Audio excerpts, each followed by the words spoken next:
How to Train Your Dragon live action is here. A lot is the same and a lot has changed. And while the music is off to a similar start, there are some very important differences about its opening cue that paint the way for how the music turned out for the rest of the film.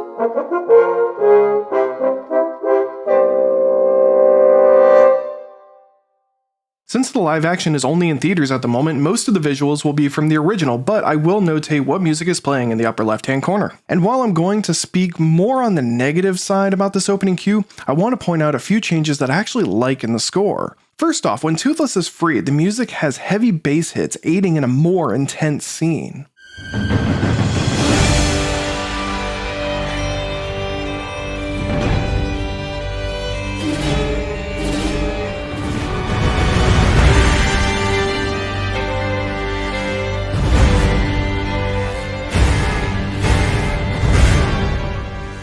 When readying the ships with Toothless captured, while I think the orchestration is close if not the same here to the original, the balance is much better, especially between the horns and the trombones.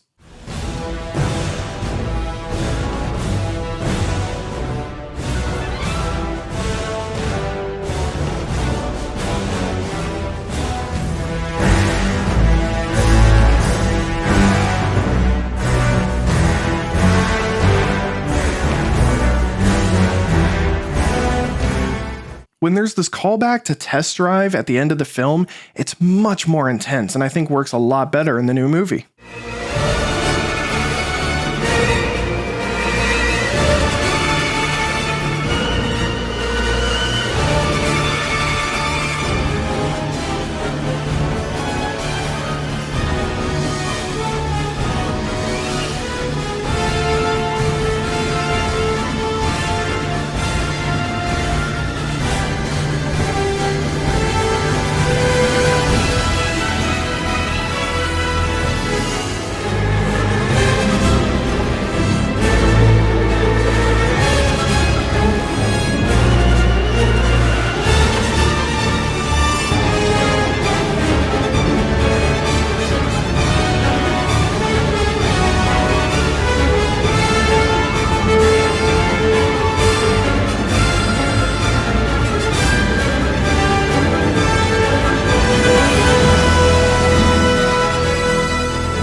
Alright, so on to the opening cue. While the casual listener would think the first change is with the sheep getting picked up, the first change I noticed is the inclusion of the trumpet in the intro.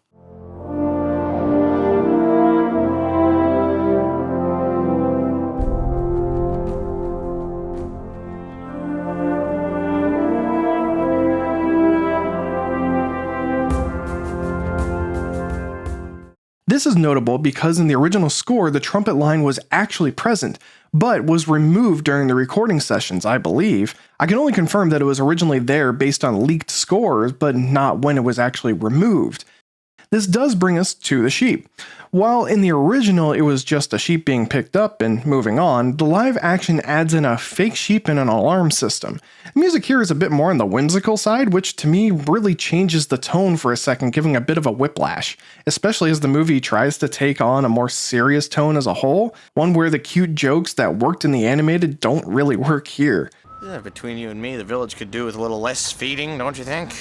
This isn't a joke, Hiccup! Between you and me, the village could do with a little less feeding. This isn't a joke, Hiccup! I like the alarm system addition, but the music didn't really work from here and could have just been an extension of the transition from the original.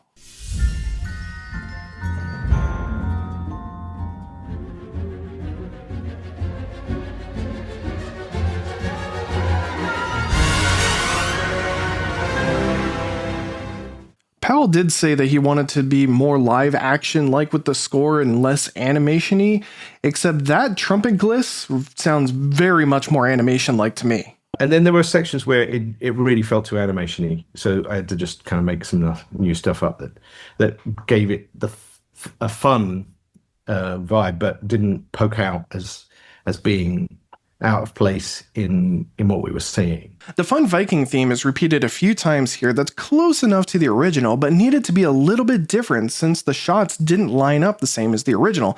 Like these torches here were moved up to be in front of Stoic's introduction rather than after. Speaking of Stoic's introduction, a measure is cut out from the soundtrack, which is really weird. It's not cut in the film.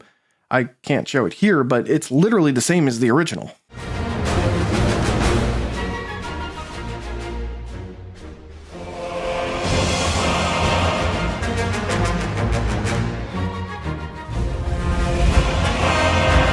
Between Stoic's intro and the shop has a few different shots, and since the torches being lit were moved earlier, there's a bit of stalling music here.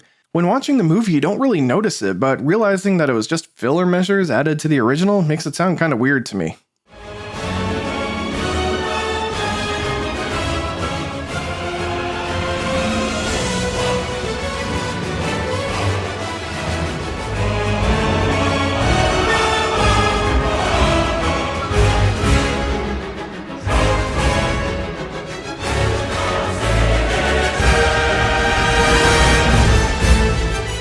After writing this, I was sent an interview with John Powell confirming my thoughts. There was quite a few little extra bits that had to be built to get us from one section to the next in time. When getting to the shop, the flute solo is the same, except it's now played very staccatissimo or very detached. And personally, I'm not a fan.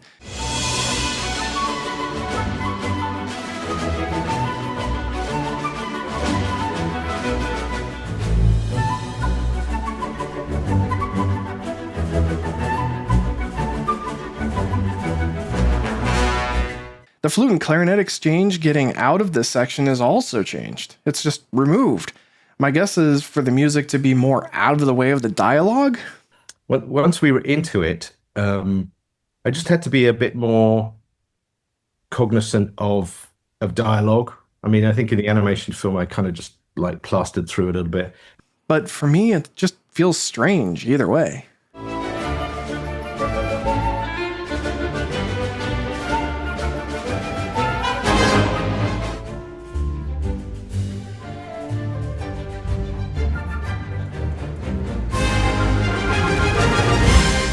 For the live-action film, there's a change where instead of introducing the rest of the teens as just their names, there's extra lines about them being part of the fire brigade and getting to be in on the action. Because of this, the music needs to be extended, and I think it actually works here.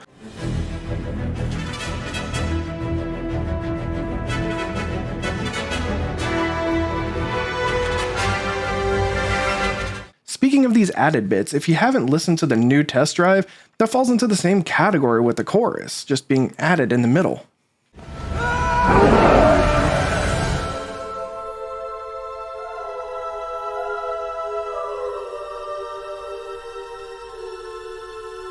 The biggest red flag of a change has to be the lack of the Viking A theme, or what's been called the teens theme. Instead, it's more background stalling music here.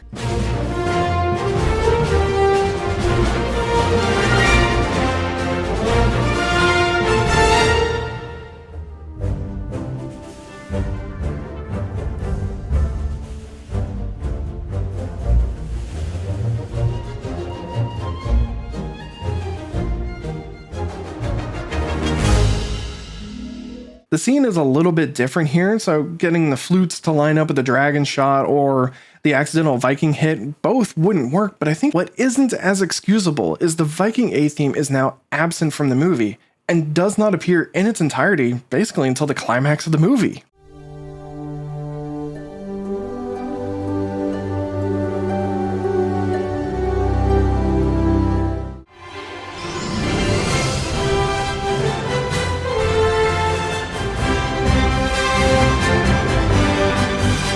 It is teased when Hiccup shoots down Toothless, which does appear in the original.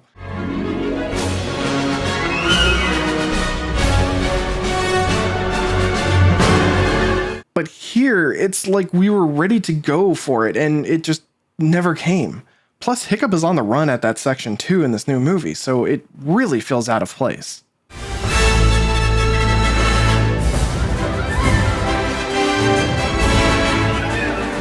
I've been pretty negative about a lot of these changes and while neutral on others, but one of the best additions in my mind is the addition of Toothless's theme, or the Flying Ostinato as Powell calls it.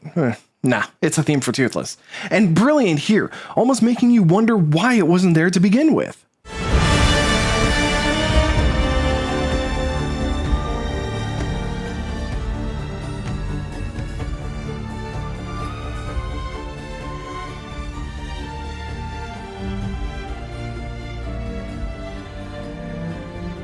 This sets up the rest of the film perfectly in a way. Some new music is added, like in Test Drive, and actually more chorus in general. Some is removed entirely, like the Viking A not being in these scenes, and some is actually brought in for the second and third films. But for a further look into that, check out Film Score and More's video on the topic. While there are some criticisms of the original score that I have, I think they lost track of what was great about it in the first place. Yes, some elements were better this time around, but as a whole, I believe many elements were lost. So to me, this isn't really Berk, or at least not the Berk that it could be.